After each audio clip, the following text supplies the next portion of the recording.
अस्सलाम वालेकुम। ਕੀ ਹਾਲ ਸੱਜਣੋ ਮਿੱਤਰੋ, ਠੀਕ ਠਾਕ? ਉਮੀਦ ਕਰਦੇ ਹਾਂ ਸਾਰੇ ਠੀਕ ਠਾਕ ਹੋਣਗੇ। ਤੇ ਅੱਜ ਅਸੀਂ ਤੁਹਾਨੂੰ ਆਪਣੇ ਦੋ ਯਾਰਾਂ ਨਾਲ ਮਿਲਾਨੇ ਜਿਹੜੇ ਕਿ ਹਰਫਨ ਮੌਲਾ ਨੇ ਤੇ ਇਹਨਾਂ ਕੋਲ ਲੋਕ ਹਰ ਕਿਸਮ ਦਾ ਫਨ ਨੇ। ਜਿੱਥੇ ਮਰਜ਼ੀ ਇਹਨਾਂ ਨੂੰ ਤੋੜੋ, ਇਹ ਕੰਮ ਕਰਕੇ ਮੁੜਦੇ ਨੇ, ਬਗੈਰ ਕੰਮ ਕੀਤੇ ਨਹੀਂ ਮੁੜਦੇ। ਤੁਸੀਂ ਪਹਿਲੇ ਵੀ ਮੇਰੀਆਂ ਵੀਡੀਓ 'ਚ ਉਹਨਾਂ ਨੂੰ ਦੇਖਿਆ ਹੈ। ਇੱਕ ਦਾ ਨਾਮ ਭਾਈ ਹੈਦਰ ਤੇ ਦੂਸਰੇ ਦਾ ਨਾਮ ਰਾਓ ਸ਼ਫੀਕ ਸਾਹਿਬ। ਤੇ ਚਲੋ ਤੁਹਾਨੂੰ ਮਿਲਵਾਨੇ ਉਹਨਾਂ ਦੇ ਨਾਲ, ਆਜੋ ਫਿਰ ਚੱਲਦੇ ਹਾਂ। ਲਓ ਜੀ, ਆ ਬੈਠੇ ਨੇ ਆਪਣੇ ਹੈਦਰ ਸਾਹਿਬ ਤੇ ਰਾਹੁਲ ਸਾਹਿਬ। ਤੇ ਇਹਨਾਂ ਕੋਲ ਜਿਹੜਾ ਟੈਲੈਂਟ ਹੈ ਉਹ ਇਹ ਵੇਖ ਜੀ, ਇਹ ਦੋਵੇਂ ਡੋੜੇ ਮਾਈਏ ਜੇ ਟੱਪੇ ਜਿਹੜੇ ਨਾ ਉਹ ਬੜਾ ਅੱਛਾ ਕਹਿੰਦੇ ਨੇ।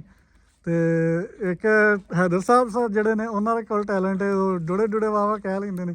ਆਪਣੇ ਰਾਓ ਸ਼ਫੀਕ ਸਾਹਿਬ ਇਹ ਜਿਹੜੇ ਨੇ ਇਹ ਮਾਈਏ ਟੱਪੇ ਬੜੇ ਸੋਹਣੇ ਸੋਹਣੇ ਕਹਿੰਦੇ। ਤਾਂ ਆਜੋ ਫਿਰ ਇਹਨਾਂ ਕੋਲ ਸੁਣਦੇ ਇਹਨਾਂ ਦੀ ਜ਼ੁਬਾਨੀ। ਸ਼ੁਰੂ ਕਰਦੇ ਹਾਂ ਹੈਦਰ ਸਾਹਿਬ ਤੋਂ। ਜੀ ਹੈਦਰ ਭਾਈ ਜੀ ਵੇ अस्सलाम वालेकुम। ਇਕੱਠਾ ਵੇਖ ਕੇ ਜੋੜਾ ਪਖਵਾਂ ਦਾ ਸਾਨੂੰ ਆਈਏ ਯਾਦ ਪੁਰਾਣੀ।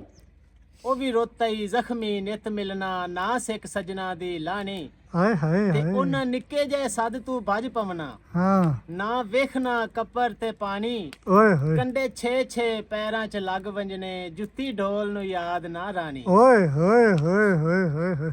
ਹਾਂਜੀ ਰਾਓ ਸਾਹਿਬ, ਹੁਣ ਤੁਹਾਡੀ ਵਾਰੀ ਹੈ, ਦੱਸੋ ਕਰੋ ਮੁਕਾਬਲੇ।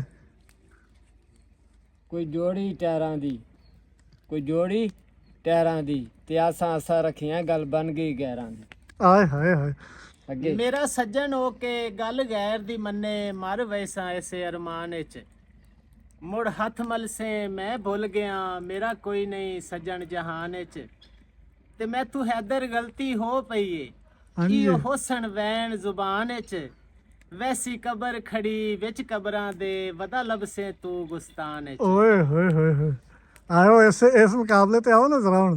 ਕਹਿੰਦਾ ਕੋਈ ਉੱਡਦਾ ਕਾਂ ਜਾਂਦਾ, ਕੋਈ ਉੱਡਦਾ ਕਾਂ ਜਾਂਦਾ, ਤੇ ਸੱਜਣ ਜੇ ਕੋਲ ਹੁੰਦੇ ਲੱਗ ਮੌਤ ਦਾ ਨਾਂ ਜਾਂਦਾ। ਆਹਾ ਦੋ ਚਿੜੀਆਂ ਉੱਡ ਪਈਆਂ, ਇੱਕ ਬਹਿ ਗਈ ਤਾਰਾਂ ਤੇ, ਕਸਮਾਂ ਭੁੱਲ ਵੇਂਦੇ ਹੱਥ ਰੱਖ ਦਰਬਾਰਾਂ ਤੇ। ਹਾਏ ਹਾਏ ਵਾਹ ਵਾਹ। ਹਾਏ ਹਾਏ। ਤੂੰ ਕਹਿੰਦੀ ਉਧਰ ਤੂੰ ਸਜਣਾ ਰਾਵਾਂ ਤੇ ਦੀਦ ਰੱਖਣਾ ਹੈ, ਦਿਮਾਗ ਠੀਕ ਏ। ਤੂੰ ਹਾਰ ਫੁੱਲਾਂ ਦੇ ਮਾਲੀ ਕੋਲੋਂ ਖਰੀਦ ਰੱਖਣਾ ਹੈ, ਦਿਮਾਗ ਠੀਕ ਏ। ਹਾਏ ਹਾਏ। ਜਿਹੜੀ ਬਹਾਰ ਦੀ ਤੈਨੂੰ ਲੋੜ ਏ, ਹਾਂ ਉਹ ਤੇਰਾ ਚਮਨ ਵਸਾ ਨਹੀਂ ਸਕਦੀ। ਅੱਛਾ। ਤੂੰ ਡੱਠਿਆਂ ਰਾਵਾਂ ਤੇ ਛਾਂ ਦੀ ਮਾਹੀ ਉਮੀਦ ਰੱਖਣਾ ਹੈ, ਦਿਮਾਗ ਠੀਕ ਓਏ ਏ। ਹੋਏ ਹੋਏ ਹੋਏ ਹੋਏ। ਭਾਈ ਗੱਲ ਪਤਾ ਕੀ, ਹਾਂਜੀ ਹਾਂਜੀ। ਕਿ ਸਾਰੇ ਕੰਮ ਹੁੰਦੇ ਨੇ ਸ਼ੌਕ ਦੇ। ਤੇ ਇਹ ਸ਼ੌਕ ਛੁੱਟੀ ਨੂੰ ਬੜਾ ਅਰਸਾ ਹੋ ਗਿਆ। ਜੇ ਤੁਸੀਂ ਮਤਲਬ ਇਹ ਕੰਮ ਕਰਨਾ ਤੇ ਆਪਾਂ ਇਨਸ਼ਾਅੱਲਾ ਕਿਤੇ ਬਵਾਂਗੇ ਈਜ਼ੀ ਹੋ ਕੇ, ਫਰੈਸ਼ ਹੋ ਕੇ। ਤੇ ਅਗਲੀ ਵੀਡੀਓ ਚ ਆਪਾਂ ਇਨਸ਼ਾਅੱਲਾ ਪੂਰਾ ਮੁਕਾਬਲਾ ਕਰਾਂਗੇ ਮੁਹੰਮਦ ਸ਼ਫੀਕ ਨਾਲ। ਤੇ ਨਾਲੇ ਫੁੱਲ ਮਜ਼ੇ ਵਾਲੀ ਬਣੇਗੀ ਇਨਸ਼ਾਅੱਲਾ। ਭਰਾ ਵੇਖਣਗੇ, ਬੜੇ ਸ਼ੌਕ ਨਾਲ ਵੇਖਣਗੇ ਇਨਸ਼ਾਅੱਲਾ, ਤੇ ਵੀਡੀਓ ਨੂੰ ਪਸੰਦ ਵੀ ਕਰਨਗੇ। ਤੇ ਹੁਣ ਜ਼ਰਾ ਫਰੈਸ਼ ਨਹੀਂ ਦਿਮਾਗ, ਜ਼ਰਾ ਕੰਮ ਚਲੋ ਵਿੱਚ ਮਸਰੂਫ ਹੈ। ਤੁਹਾਨੂੰ ਮੌਕਾ ਦੇਵਾਂਗੇ, ਹਾਂ ਤੁਸੀਂ ਆਪਣੀਆਂ ਪੁਰਾਣੀਆਂ ਯਾਦਾਂ ਤਾਜ਼ਾ ਕਰੋ ਨਾ, ਇਨਸ਼ਾਅੱਲਾ। ਹਾਂ ਫਿਰ ਇਨਸ਼ਾਅੱਲਾ ਆਪਾਂ ਫਿਰ ਲਿਆਵਾਂਗੇ। ਵੀਡੀਓ ਬਣਾਵਾਂਗੇ। ਜਵਾਨੀ ਵਾਪਸ ਲਿਆਵਾਂਗੇ ਇਨਸ਼ਾਅੱਲਾ। ਚਲੋ ਠੀਕ ਹੋ ਗਿਆ। ਲਓ ਜੀ, ਇਹ ਸੀ ਇਹਨਾਂ ਭਰਾਵਾਂ ਦਾ ਟੈਲੈਂਟ। ਤੇ ਇਨਸ਼ਾਅੱਲਾ ਫਿਰ ਕਿਸੇ ਵੀਡੀਓ 'ਚ ਦਿਖਾਵਾਂਗੇ, ਕਿਉਂਕਿ ਪੁਰਾਣੀਆਂ ਯਾਦਾਂ ਤਾਜ਼ਾ ਕਰ ਲੈਣ ਵਿਚਾਰੇ। ਤੇ ਆਪਣੇ ਘਰ ਦੀਆਂ ਜ਼ਿੰਮੇਵਾਰੀਆਂ 'ਚ ਇੰਨੇ ਮਸਰੂਫ ਰਹਿੰਦੇ ਨੇ ਕਿ ਜ਼ਾਹਿਰੀ ਗੱਲ ਫਿਰ ਇਹਨਾਂ ਚੀਜ਼ਾਂ ਦਾ ਟਾਈਮ ਨਹੀਂ ਮਿਲਦਾ।